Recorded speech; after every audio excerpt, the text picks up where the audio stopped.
s'mores latte.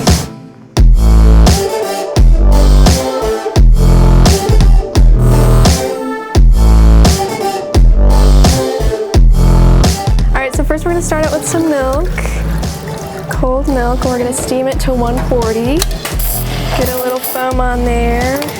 And while we're steaming that, we're going to go get our cocoa. It's about 2 scoops for a 16 ounce. And then we're going to go over here and get our snickerdoodle and toasted marshmallow. And we're going to pull a shot.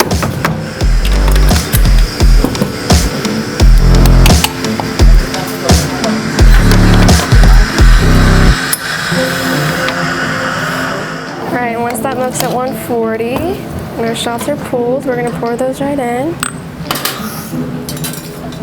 And then add our steamed milk.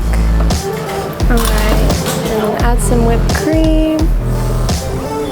And then a sprinkle of some marshmallows. Bunch in there. And then, lastly, a shake of our cocoa powder. Alright, and that's how you make a s'mores latte.